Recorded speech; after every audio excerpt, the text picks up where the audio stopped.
The early history of radio, from radio waves to Marconi. Radio changed the world, but before the first voice ever traveled wirelessly through the air, there were theories, experiments, and a series of brilliant minds that laid the foundation.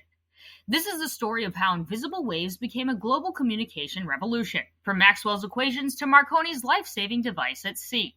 What are radio waves? Radio waves are a type of electromagnetic radiation best known today for their use in communication technologies like radios, mobile phones, and televisions. These waves travel at nearly the speed of light, around 186,000 miles per second, and have the longest wavelengths on the electromagnetic spectrum, even longer than microwaves or visible light. But who discovered them? And how did we learn to use them to send information wirelessly? James Clerk Maxwell, The Prediction. In 1865, Scottish physicist James Clerk Maxwell published a groundbreaking paper titled, quote, A Dynamical Theory of the Electromagnetic Field. In it, he mathematically demonstrated that electric and magnetic fields move through space as waves at the speed of light, proving they were light. He predicted the existence of electromagnetic radiation, a term that includes visible light, X-rays, and yes, radio waves. He even speculated that these invisible waves might be detected by other human senses in the future. Maxwell wrote, quote, A medium having such a constitution may be capable of other kinds of motion, and some of these may be evidenced to our senses by the phenomena they produce. Though he never observed radio waves directly, his equations set the stage for everything that followed. Heinrich Hertz, the proof. Over 20 years later, Heinrich Hertz, a German physicist, became the first person to prove Maxwell's theory.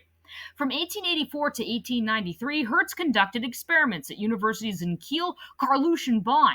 Using a spark gap generator, a device with two metal spheres separated by a gap and powered by Leyden jars, Hertz created electromagnetic waves.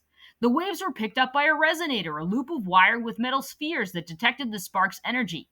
The waves reflected, bounced, and behaved just as Maxwell had predicted. The unit of frequency, the hertz, is named in his honor. Still, Hertz didn't see much potential in the discovery. When asked about telegraphy applications, he responded in 1889, quote, The vibrations of a telegraph are far too slow. It is impracticable to do anything with ordinary mirrors, as there would not be the least effect observable. Guglielmo Marconi, turning theory into invention. But someone else did see the potential, a young Italian inventor named Guglielmo Marconi. Born in 1874, Marconi was inspired by Hertz's experiments and began experimenting in the attic of his parents' villa. At 21, he developed his own wireless telegraph using a modified version of Hertz's spark gap generator. The key to his success, the coherer. This was a glass tube filled with metal filings that would cohere or stick together when a radio signal arrived, completing an electrical circuit. Marconi added a tapper to knock the filings apart after each signal, and connected the device to a buzzer and telephone receiver to make the signal audible. By 1896, Marconi had transmitted Morse code nearly 2 miles and filed his first patent in England. With support from William Preece, engineer-in-chief of the British Post Office, Marconi demonstrated his invention over a 4-mile stretch of water between Flatholm Island and Lavernock Point. The message? Quote, Are you ready? Building the wireless industry. Shortly after the demonstration, Marconi founded the British Marconi Company in 1897. 2 years later, he launched the Marconi Wireless Telegraph Company of America.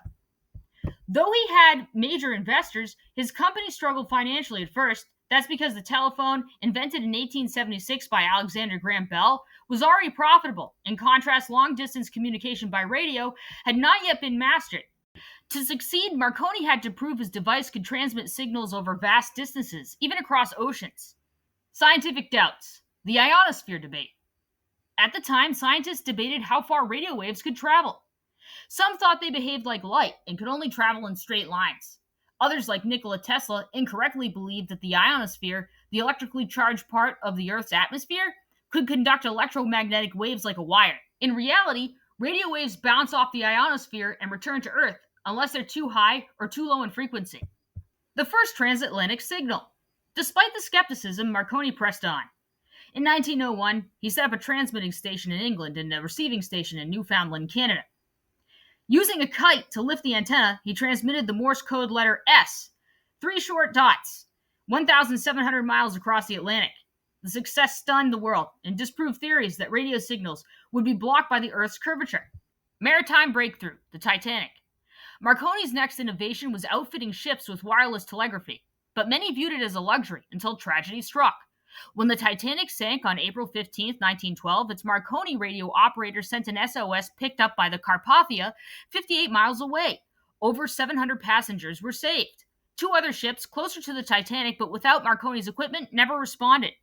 Afterwards, the US, the UK, and other maritime nations passed laws requiring ships over a certain size to carry wireless radios, giving a huge boost to Marconi's company and radio as a technology.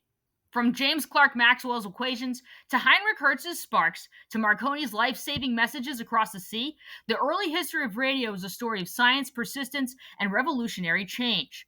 Thanks to these pioneers, the invisible became audible, and the world has never been the same. Like what you heard? Be sure to like, leave a comment, follow, and subscribe. It really helps support my work.